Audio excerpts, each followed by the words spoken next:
Alright, Jay, Zero Pound Endurance here. Welcome to another episode of Psycho Behind the Scenes. We last left off with the incineration of the fan mail. Tear, tear, sad, sad. And then it gets even worse. So not only does Psycho Dad destroy all the fan mail, but he also limits Jesse from receiving more. The dude's on a fucking warpath. Now, we were originally going to shoot this video called P.O. Box Closed at the post office. Like, I had started to develop a relationship with a lot of the people there. I don't mean it wasn't sexual, guys. But I thought they were cool enough to where if we wanted to shoot the video where my dad goes into the post office and is like, hey, my son's shutting down his P.O. box. And then I go into the post office, I'm like, Dad, what are you doing? And get the post office employees and say they were going to call the cops, kind of like we did at Voros Plumbing when I got arrested. Unfortunately, since the post office is a government-owned facility, that did not work. However, so we had to settle for a phone call, and a lot of people call it bullshit on the phone call, but believe it or not, the phone call, that was actually a post office employee on the phone, so it was pretty legit, and now Jesse can't get his fucking fan mail anymore, so he has to say goodbye to fan mail, and I still miss fan mail, guys. If you actually want me to bring back that shit, just let me know in the comments, like on a for real note. We had a little bit of a video where me and Corn are playing Super Smash in the room, and Corn's playing as Pikachu with a hat. It's completely random. This is one of the Easter eggs that I really enjoy, where we're just like, yo, Pikachu with a hat is fucking all-powerful. This dude can't be stopped, and it was just symbolic of Psycho Dad and the hat. And I even call Psycho Dad Pikachu with a hat later on in the series. Alright, guys, so we're to the point where Jesse's about to go to Nashville with Juliette for like a week, and we had it set up in the video where basically I get a call from Juliette who says, Jesse, oh my god, like, this producer, like, is gonna be paying for me and one other person to go to Nashville and, like, produce a song, like, oh my god, which is complete fucking bullshit. Like, what? Like, I don't even know.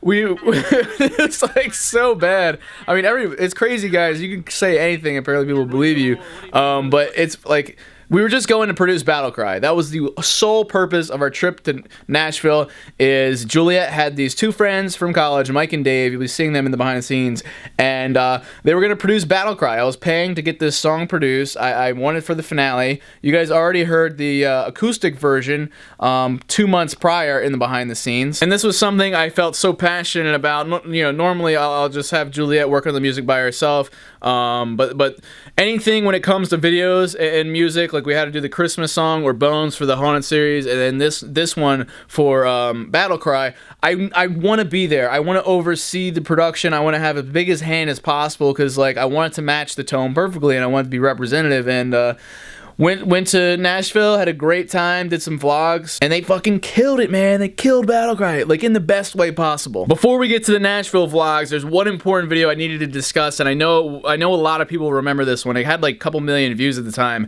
It's called Hacking the Security Footage. So this is before we leave for Nashville, and Jesse and Corin go into the security cameras that are all around the house, and he wanted to just try and see if there was some way he could see the safe combination through the camera, which honestly was a pretty brilliant idea on the character of Jesse's part. But what he ends up finding is his dad goes into the safe to check on the money, and it looks like it's still there. But then he gets a fucking gun. That's right, guys, the gun from the finale, the gun for the finale, rather.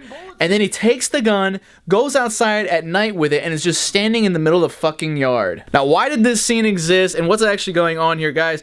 I'll tell you right here, right now. That scene existed to mindfuck you. It existed to make you guys think and come up with possible fan fiction and theories. To give you my personal theories, and I'll give you also a hunch of what I have. So the whole bit was Psycho Dad could have been out there to commit suicide. That's one possible thing. I mean, he was just standing in the middle of the yard with his gun at night, and clearly he's been going through some shit. I think he may have been contemplating that shit. Or it could have been he was waiting, he thought some of Jesse's fans might arrive, because he did just get done burning the fan mail, so he's like, yo, if any of these fucking juggies come here, I'm gonna pop them in the head, which is funny to think about. Or it could have been we started to insert this concept of mafia members and like a gang and what Psycho Dad used to do for a line of work, and it could have been there's a mafia members, like Psycho Dad fucked some shit up at his job, and the mafia members were coming to bump his ass off. They were coming to kill him. It could have been also ex-government employees, like some FBI, like fucking national security shit, where they came to Psycho Dad's house, like he I guess leaked some info, and they were gonna just come fucking like snipe him his shit in the head. So I understand that's not a straight answer, but these were some of the things going through my head. I had it there too. Sometimes I put things in the story to basically leave windows open. You know, you plant little seeds. Sometimes they grow, sometimes they don't. But basically, you're giving yourself plenty of opportunities to explore different arcs in the event you need to, so there's always something interesting going on, and it kind of adds, you just add more character development, even if it's ridiculous as a Psycho Dad being Mafia. So you'll hear that more in the future. What do I think Psycho Dad was doing? I think he was going to kill himself. And I think that was a side to Psycho Dad that we never really got to explore too much, because the story was very much about Jesse, and, you know, Corn can't be following around Psycho Dad for a day. That just wouldn't make sense. Corn had to be following around Jesse, so it was hard to get those intimate, private moments with Psycho Dad. So one way was through the security camera, and I think he had the gun. Because think about it, he looked at the money in the safe, and I think there was a guilt. I think Psycho Dad feels guilty, like that's why Jesse goes to hang himself in the finale. I think because Jesse becomes his father, I think there was a suicidal thought in Psycho Dad where he felt guilty for losing his wife, getting divorced, and he blamed himself and he beat himself up a lot for that, and his son Jesse, like, knowing he has a problem child like that who hates him. I think he wanted to off himself, truly. To change the tone, we then had this video called Swallow Your Pride, where Jeffrey gives Jesse a pep talk in the psychopath room, which is extremely interesting. Corn kind of films through the hole where eventually the doorknob, which we didn't talk about, guys, the doorknob, the key lock. I know we're starting to date ourselves, but the key lock from Psycho Dad Bust Down Door, remember that door ends up, remember I talk about objects, items, props being characters as well? That door goes through a journey. The door then ends up out by the pit during the construction series and whatnot. But if you remember, we install that key lock from that door onto the room in the Morton building, onto that gaming room. But then, and I know I'm getting ahead of myself, but that doorknob ends up on the room to the psychopath room to lock Jesse in there. So it's pretty fucking crazy. Then we had this video where the four guys are hanging out around the fire, me, Corin, Jeffrey, and Uncle Larry, and you'll see this group again. This is the part one of the fire talks. There's another one that happens at the Wingless Eagle later on where we're clinking bottles, talking about TittyCon.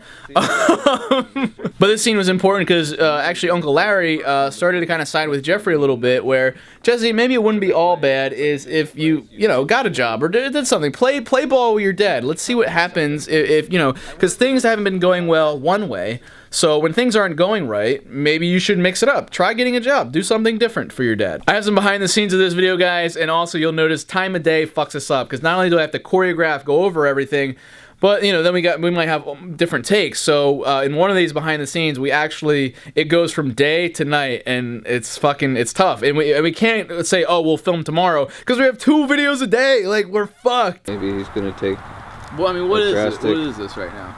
I'm just saying. No. What is this? Like, you guys just fucking going off right now on me. I'm not. You guys ganging up. I'm not going off. I'm trying to. I mean, since when do you guys even agree on anything? And now. I'm just trying to understand. I don't think it was a good idea to bring you here. What am I doing? You're just trying to get under my skin. Jesse, I've been telling you this earlier today too. I've been telling you this shit for like what? How many weeks? Yeah, well, you guys don't have to, like. I get it. Okay. Well, just don't play the fucking victim all the time. I'm not trying to sit there and say that you did anything wrong. Nobody should have ever burned your fan mail. I'm not saying that at all. Or took 30 grand or break all my consoles, do all my games, but I just put up with it. I'm not saying that, but wasn't it your choice to go back to your house? Really? It can't be. It can't be worse than Aunt Jackie's house. I don't know. Corin, what would you say? Ursula's house pretty fucking bad? Ursula's pretty scary, yeah. It was. They took all the shit out. Like the piano's gone, everything's gone. You were in there? Yeah. Bullshit. You're full of shit. I've been there like 69 times. Oh, say 69 times? That's not the actual number. Yeah. I said 6 to 9 times. So then you would go to Ursula's house then? Yeah. Brought my metal detector. The treasure snatcher. The T-snatch. The snatch. From like the 70s.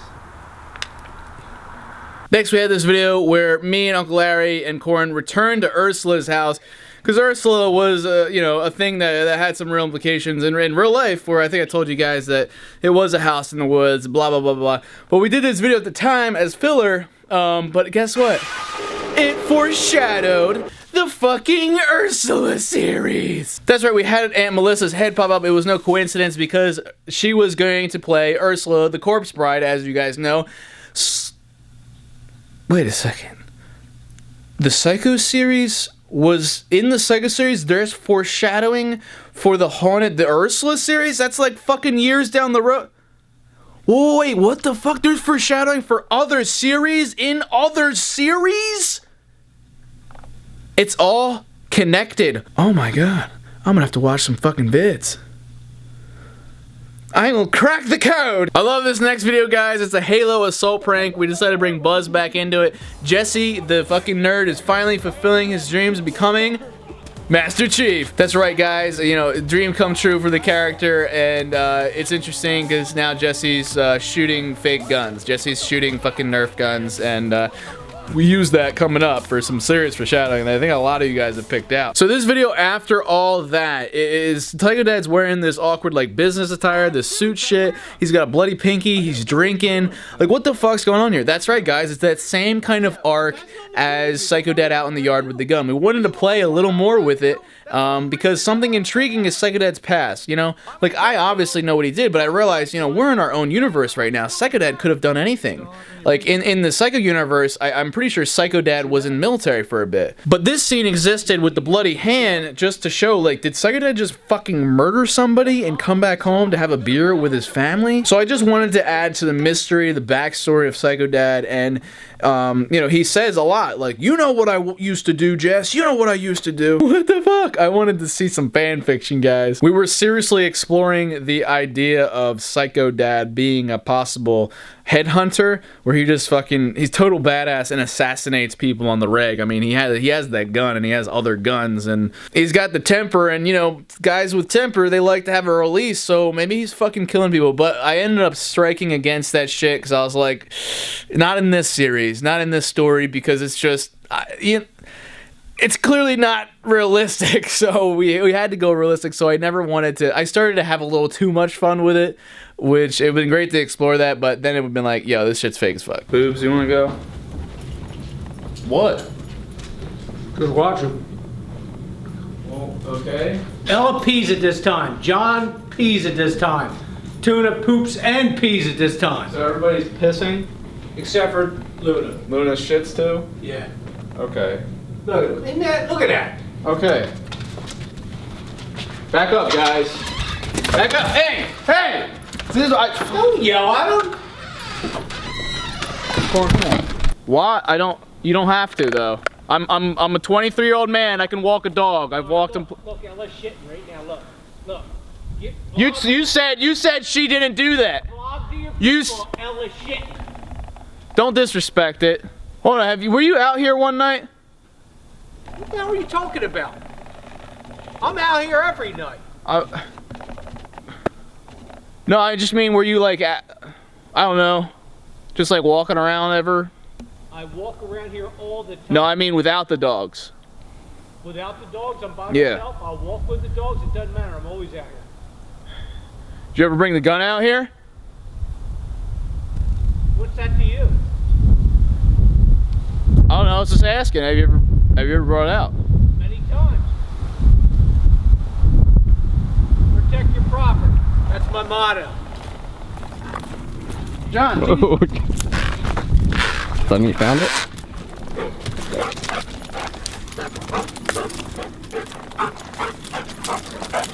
you heard me?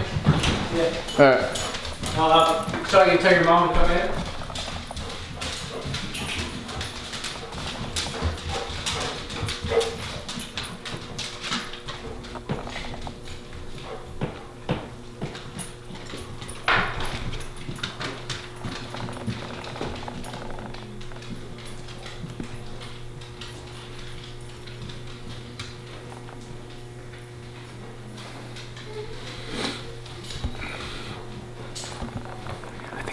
Is it now?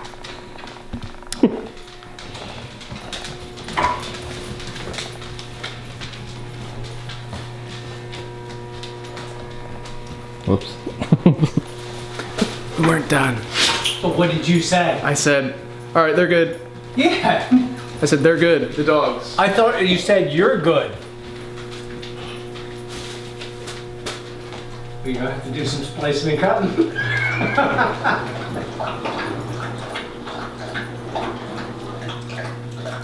He said, "Can I tell your mom to come in now?"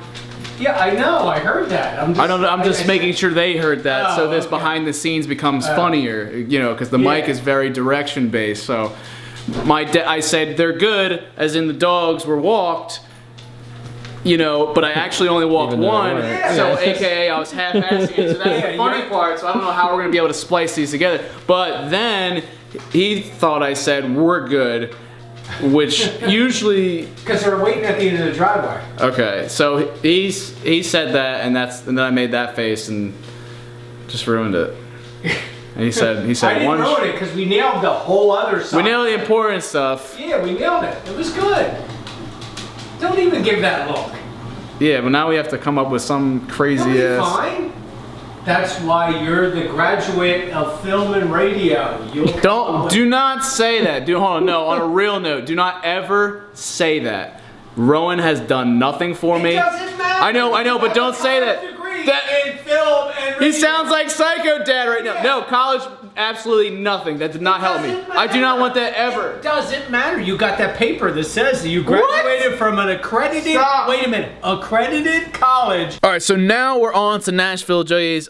This trip, like I said, was main purpose was to produce Battlecry. I paid some money to get it made, and we hit up the producers. And guys, these were the only two people, aside from Juliette, who knew the finale of the Psycho series in great detail. I trust these guys with my life. Great part is, in one of the videos, we literally fucking play Battlecry. Because, you know, it's just a part of Juliette's song. Like, who fucking cares? But guys, it was part of the finale. And then not only that, I'm like, Juliette, so when is it coming out? She said June. I told you guys when the Psycho series ends. I mean, there's no fucking way you guys could have known that. But it's just crazy that, like, these things were sitting right in front of your face. All right, let's play somewhere from the middle. I don't even know where we are. That's fair.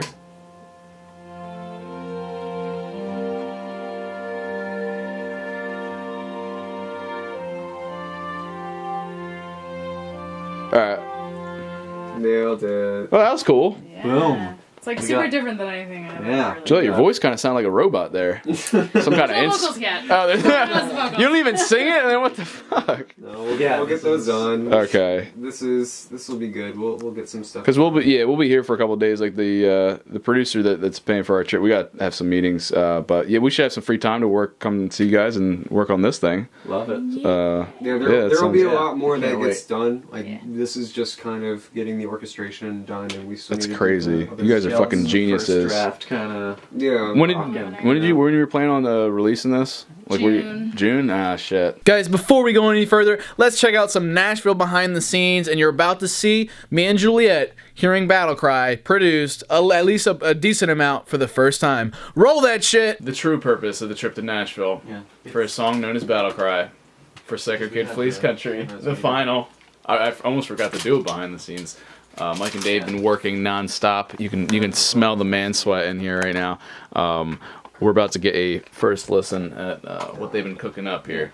So we're going to get our reactions to this. We don't know what we're in for. Everything's much larger now. For Battlecry, we want it to be a subtly dark, kind of uncomfortable journey through Jesse's psyche after he killed his father, and he's fleeing to Switzerland. And but not yet. It's going to be a very powerful, moving imagery. It's so memorable. So that's why we did a whole trip to Nashville to make sure that this song is perfect. So we're gonna do it. I'm gonna play the mute buttons as well as I can. We've literally never played the whole thing. Holy shit. We just finished recording something. Alright, here we go. Battlecry, everyone.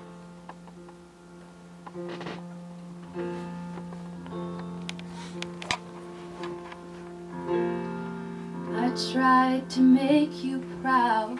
You said I had my head in the clouds.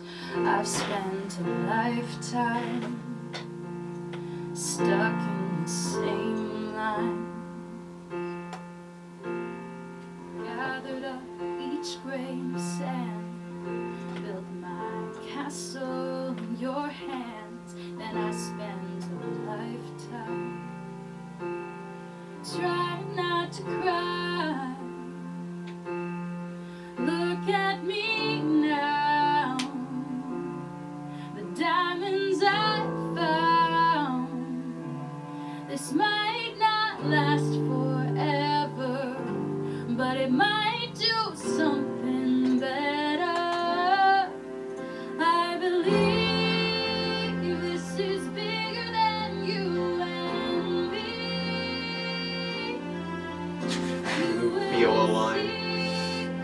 crowd swelling in revelry. I am ready, and if that means goodbye, then it's time to fly into the light. Nothing but sky, a strong battle cry.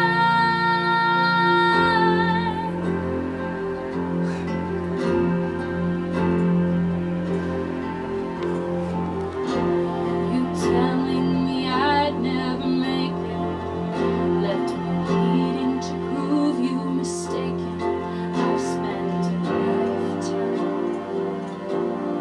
waiting for my time. There was something in the wreckage, a tiny piece of who I knew I'd be.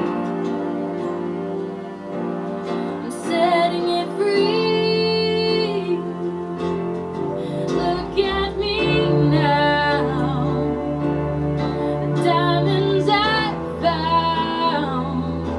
This might not last forever, but it might do something better. I believe this is bigger than you and me.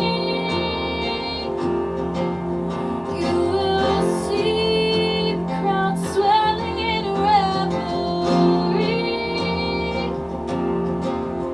I am ready, and if that means goodbye, then it's time to fly into the light. Nothing but sky, a strong battle cry.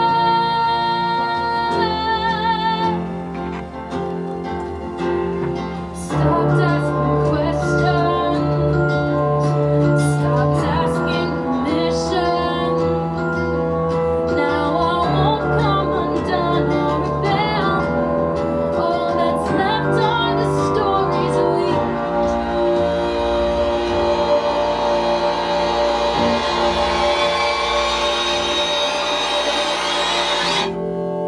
Fuck, where's that? Damn it, Dave! I hate this. Where the hell is that? Which one is that? Where's the drone? Fucking drone. Turn the fuck out of this. And then where's the other guitars? Nope.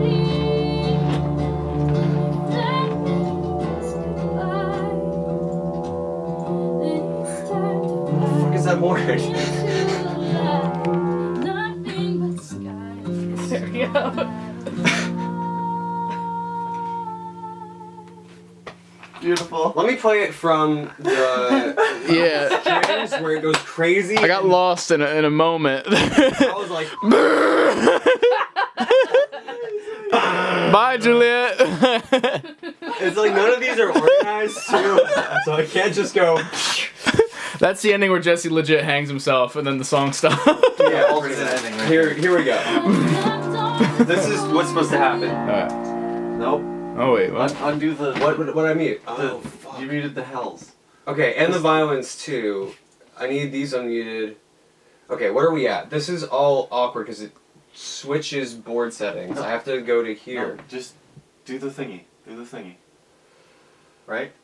Hold on. You have like 8 measures of rest to mute all of them. You're good. To mute all of these. Okay. You mute 29, 30, listening. 31, 32, 33. We have That's to all go you need in to do. about 3 minutes. So. And unsolo. Alright, we're gonna try this again. What are those? That's left are the stories we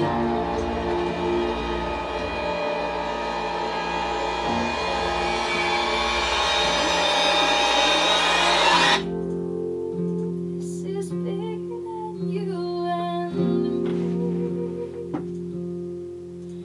You will see the crowd swelling in revelry. I am ready,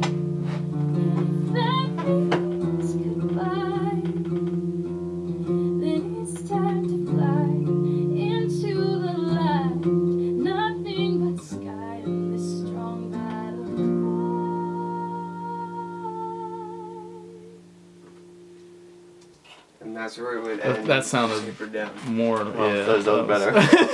Yeah, so it gets very cinematic in that one spot just to kind of accentuate the fact that you're about to kill yourself. Like, hey-o, this is a big Hey. deal. Yeah. Pay attention to this. And then we have it coming down into solo acoustic guitar and voice, which is kind of emulating the piano line, where it still has that drone note in the third. Is that Yep, the root. in? No, is it the root? You're playing the F. Look how much I know about And it's music. an F chord. For For those of you at home wanting to play along. yeah. It's an F.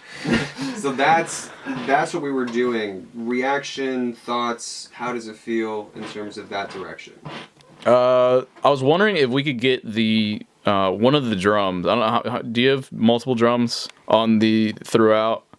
I have. There's one floor tom that splits into the left and right ear. Okay. And that kind of makes that big epic part for the second chorus.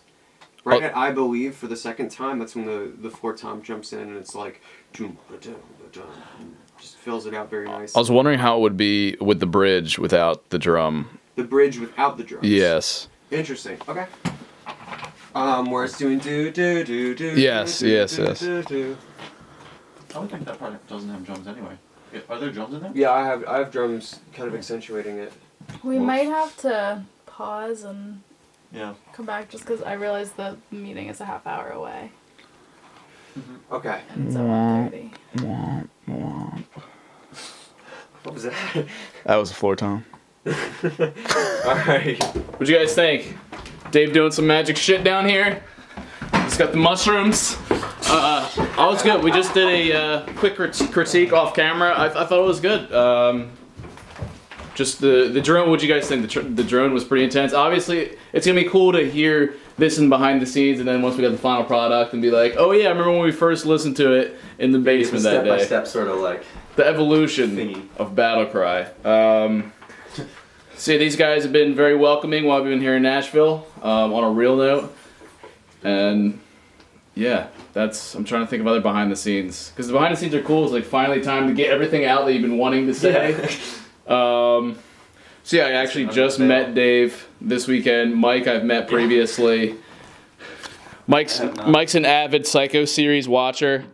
He knows the money's in the safe. He knows these are the only two people aside from Juliette that actually know the ending of the Psycho series.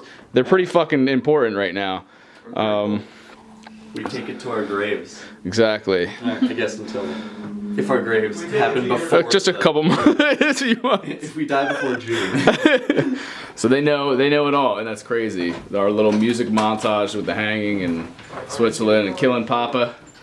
I gotta keep my voice down. So I don't know if you could tell, but hearing that song and thinking about the finale and it really kind of, it brought a tear to my eye, and it was a really emotional moment to hear that with Juliette, and it gives me chills now to think about. I miss it a lot. But on the way back from Nashville, and also on the way to Nashville, I also hit 1,000 video, which is awesome. It's crazy I'm over 1,000 videos these days. It still blows my mind that I have as many subs and views as I do. I love you guys so much. But in the airport, way there, way back, I was foreshadowing, once again, the finale. The amount of fucking foreshadowing is unreal.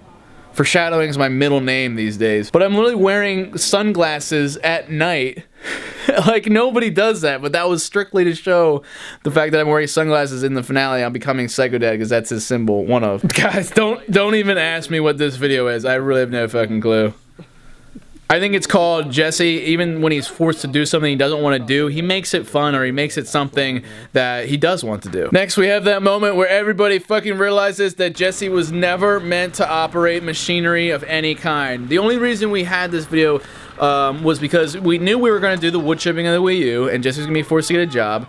However, this wood chipper that we actually owned stopped fucking working. It stopped working like days before we were going to shoot it, so I was like, shit. You know, it'd be great, since it's already broken, let's have it look like Jesse destroys it and then just rent a cheaper wood chipper later on for the video itself. It definitely made for some quality entertainment, though. Then we had a video called The Warriors, which is like us four guys. Like, we We knew the gaming room was going to be demolished at a certain point. We weren't sure exactly when. We know it was towards the end. So any opportunity we had for a filler video, we would make as many memories as possible in the gaming room. So that way when we took it away, it was that much more powerful. And we kind of repeated that with anything that we knew was going to get taken away. We have to have a lot of good times with it for it to matter. So this video, we had us 4 guys playing co-op, playing games against each other. And then Psycho Dad comes in to fucking rain on the parade. And this is great because you don't see my friend Zach in too many videos, but he showed up and then he gets told off by Psycho Dad. So it just shows fucking how controlling Psycho Dad is and how he likes picking people off. And then it came to Uncle Larry and can't defeat Uncle Larry though. I was trying to do extra work for you. So when you would all I asked was you to pile the stuff up. We would have done it this weekend. Yeah, just quit your bitching. He just tried to help you. Can you leave now? Trying to play video games. Thanks. Who the hell are you talking to? You. You ain't talking to me in my house. Get the hell out. For real? Yeah. I'm talking to my son. I don't need your shit. Well, all right then. Zach, you don't have to go. No, I'm not involved in this. What the hell happened to you? What do you mean? See, you become a smart ass? Talk to you later. Then we had a video where me and Corin find this other safe in the corner that was hidden under a curtain or a blanket. But you guys already know that that other safe was pointless. That was literally what's called a red herring, which is something that's completely irrelevant to the plot, but we make it seem important. It's really not. It's one thing that I like to do a lot, is to throw people off the scent, because people like to be fucking know-it-all and think they know what's going on, but you only, technically the audience will only ever get what I want them to see, so there's really no way to ever know what the fuck's going on. You're kind of at the will of the creator. But everyone was really intrigued by that safe, like, what is in that safe? What is in that safe? And then we never showed it, and it's like, what the fuck? Who knows? Maybe we will, though. Maybe there is something about the safe. Maybe you should actually really care about the safe. Maybe that's... Next, we had this video where Jesse is actually helping his daddy wood chip some shit. He's wearing sunglasses. Still becoming Psycho Dad. Things are going pretty well, and Jesse and Jeffrey decide to fuck it all up because they want to do a video prank on their dad. Jesse just can't play someone else's game for too long, so he does this prank where he has Jeffrey tell his dad that Jesse has a job now, and Jesse comes out, he's like, yeah, I got a job now. I fucking love that moment because, like, Psycho Dad, like, he actually gets really excited for a moment. He's like, yeah, you got a job, Jess? And it's like actually manual labor. Psycho Dad gets up out of the couch and fucking hugs Jesse, and it's like the most fucked up moment. It's such shit. It sucks, and then it bites Jesse in the ass clearly, and I think we all know what's coming after this. All right, Jays, I hope you enjoyed this episode of BTS. We're coming up on Psycho Dad Wood Chips Wii U and the Odd Job series, and also one of my favorite videos called The Interview, which I think is probably one of the funniest vlogs and good examples of how well we can improv sometimes, especially me and Uncle Larry. But alright, Jays, don't forget to subscribe for more content. Like I said, we got some good shit coming up. Drop some likes if you're starting to get hyped for that doc and you're getting excited for the behind the scenes we got coming. I love you, Jays, to death, and don't forget to keep it rigid.